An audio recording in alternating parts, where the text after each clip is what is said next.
Assalamualaikum warahmatullahi wabarakatuh. Hai anak-anak, bagaimana kabarnya hari ini? Semoga kalian selalu sehat dan masih tetap semangat meskipun belajar dari rumah.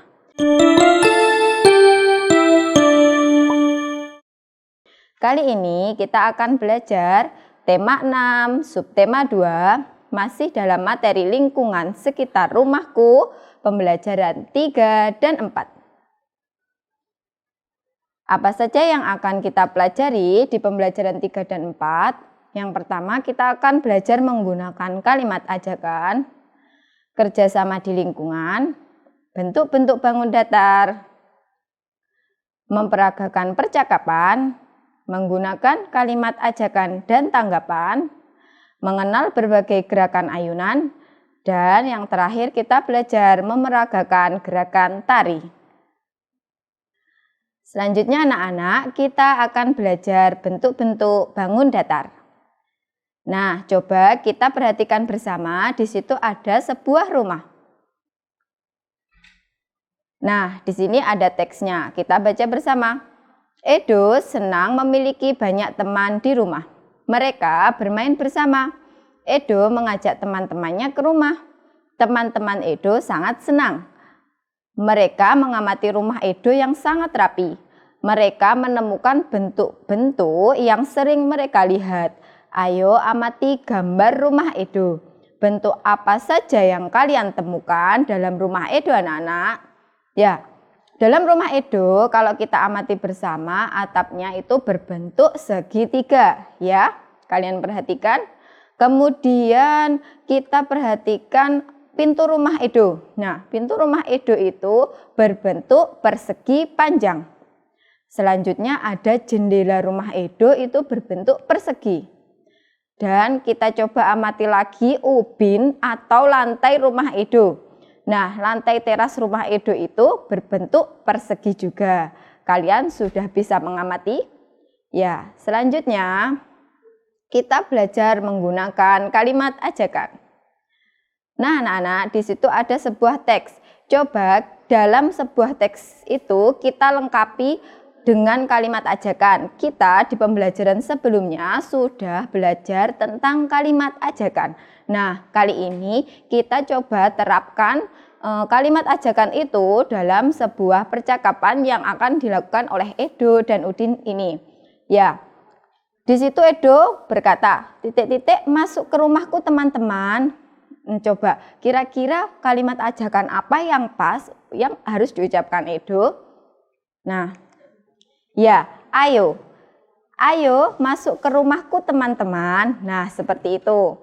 Udin menjawab, terima kasih Edo, kami di halaman saja. Kemudian Edo berkata lagi, baiklah Lani, titik-titik, bantu aku mengambil minuman. Nah, coba.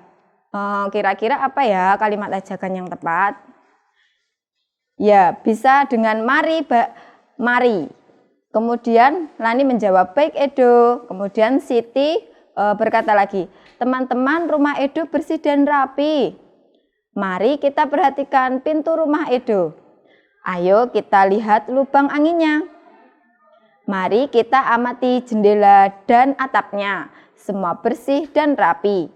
Tuhan menyukai orang-orang yang merapikan rumahnya. Kemudian Edo menanggapi, jendela dan pintu selalu dirap, lubang angin selalu dibersihkan, dinding rumah selalu dicat setiap tahun. Kami bersyukur memiliki rumah yang bersih.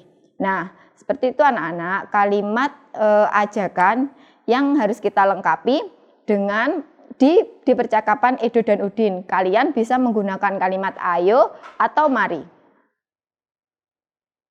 Selanjutnya kita belajar bentuk kerjasama di lingkungan sekitar. Nah, bentuk kerjasama apa saja yang kita bisa lakukan di lingkungan sekitar? Yang pertama, kita bisa bekerja sama membersihkan selokan.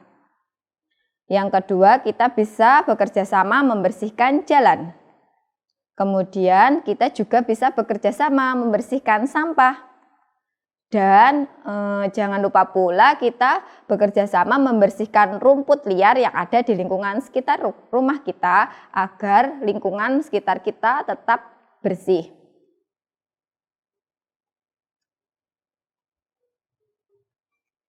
Selanjutnya masih belajar tentang bentuk bekerja sama di lingkungan sekitar.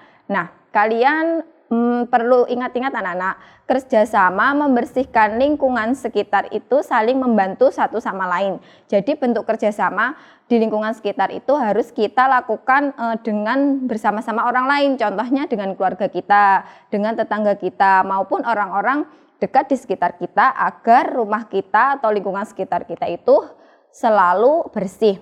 Jadi kita harus gotong royong kerjasama agar lingkungan kita selalu asri dan bersih. Nah, kerjasama itu membuat pekerjaan cepat selesai. Kalau kalian lakukan sendiri pasti akan lama selesainya anak-anak. Nah, ketika kalian melakukannya dengan orang lain, contohnya dengan keluarga, dengan kerabat, dengan tetangga, ataupun dengan teman kalian, maka pekerjaan membersihkan lingkungan sekitar kita itu akan menjadi cepat selesai. Dan tentunya ketika kita bekerja sama membersihkan lingkungan sekitar akan membuat lingkungan kita itu menjadi bersih dan sehat. Selanjutnya coba kita belajar menyebutkan nama benda dan bentuknya. Kita tadi sudah belajar bentuk-bentuk bangun datar. Nah, coba kita terapkan dalam gambar ini. Nah, yang pertama, coba kalian perhatikan gambar yang ada di layar. Nah, gambar apa itu dan bentuknya apa? Nah, itu ada gambar pintu. Kira-kira bentuk pintu itu bentuk bangun datar, seperti bangun datar apa anak-anak? Ya, seperti bangun datar persegi panjang. Jadi pintu itu berbentuk persegi panjang. Nah, di situ ada gambar apa anak-anak? Nama bendanya? Ya, ada atap rumah. Atap rumah itu seperti digambar, bentuknya apa anak-anak? Ya, bentuknya segitiga. Yang terakhir ada gambar apa nama bendanya? Ya, itu nama bendanya ubin atau kalian bisa mengenalnya dengan lantai. Nah, ubin itu berbentuk apa anak-anak? Ya, berbentuk persegi. Selanjutnya, kita belajar membedakan kalimat ajakan dan kalimat tanggapan. Nah, di sini ada sebuah percakapan antara Benny dan Udin. Nanti coba kita akan cari mana kalimat ajakan dan mana kalimat tanggapan yang ada di percakapan antara Benny dan Udin. Nah, Benny berkata, udara sangat sejuk, mari kita bermain bola di taman. Udin menjawab, maaf aku tidak bisa, kakiku sedang sakit. Benny berkata lagi, oh maaf aku tidak tahu, mari kita bermain yang lain saja. Ide yang bagus, kamu teman yang baik. Ayo kita ajak teman-teman yang lain. Udin menjawab lagi, ayo aku sangat suka. Nah, coba kita cari dalam percakapan tadi mana kalimat ajakan dan mana kalimat tanggapan. Nah, kalian perhatikan. Di sini sudah Bu Guru tulis kalimat ajakan dalam percakapan antara Benny dan Udin tadi yaitu mari kita bermain bola di taman. Nah, ada kata kunci mari, berarti di situ ada kalimat ajakan. Nah, kemudian Udin menjawab, maaf aku tidak bisa, kakiku sedang sakit. Nah, itu namanya kalimat tanggapan anak-anak. Selanjutnya ada lagi, tadi Udin berkata, mari kita bermain yang lain saja. Kemudian Benny menjawab, ide yang bagus. Nah, jawabannya Benny tadi itu namanya kalimat tanggapan. Kemudian selanjutnya kita belajar gerakan mengayun. Nah, gerakan mengayun ini kalian bisa lakukan di rumah kapan saja, mungkin saat kalian longgar atau senggang. Nah, seperti pada gambar, kalian bisa menirukan dengan cara tangan kiri dan kanan membentang ke samping atau direntangkan. Lalu ayunkan ke atas dan ke bawah seperti pada gambar. Kemudian bisa juga kalian lakukan dengan cara tangan kanan dan kiri di samping. Ayunkan tangan kanan ke depan, tangan kiri ke belakang. Atau dengan cara seperti ini, tangan kiri dan kanan di depan, putar ke atas, kembali ke bawah, lakukan dengan arah berlawanan. Nah, atau julurkan kedua tangan ke bawah, ayunkan ke kiri dan ke kanan. Nah, semua itu termasuk gerakan mengayun anak-anak. Kalian bisa lakukannya di rumah. Nah, perlu kalian ketahui, gerakan mengayun dapat juga dilakukan dengan menggunakan tali. Gerakan mengayun dapat membuat tubuh sehat dan menguatkan otot tangan kalian pastinya. Nah, gerakan mengayun dengan menggunakan tali seperti yang dilakukan Siti pada gambar. Nah, seperti itu kalian biasa melakukannya di rumah kan ya anak-anak. Sepertinya kalian lebih sering melakukan gerakan mengayun dengan menggunakan tali. Selanjutnya kita belajar memeragakan gerakan tali. Nah, di sini ada sebuah teks, di dekat taman bermain ada balai desa. Di balai desa ada banyak kegiatan. Salah satu kegiatan adalah menari. Dayu sangat suka menari. Dayu berlatih tari di balai desa. Ia menirukan gerakan sehari-hari. Nah, seperti ini yang dilakukan Dayu di balai desa. Dayu menari seperti gerakan menyapu.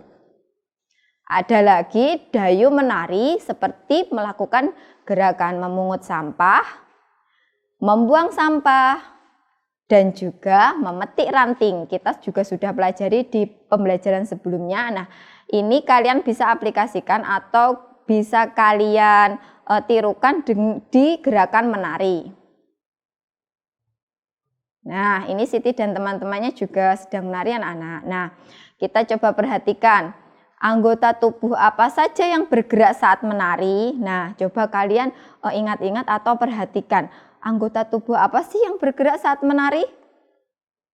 Nah, anggota tubuhnya yang bergerak yaitu ada kepala, tangan, pinggang, dan kaki. Nah, gerakan apa saja itu? Ada gerakan menggeleng, ketika kepala kalian bergerak itu ada gerakan menggeleng, mengepak, menggeol, dan menghentak. Alhamdulillah anak-anak, sekian pembelajaran 3 dan 4 kali ini dan terima kasih sudah menonton videonya. Semoga bermanfaat. Wassalamualaikum warahmatullahi wabarakatuh.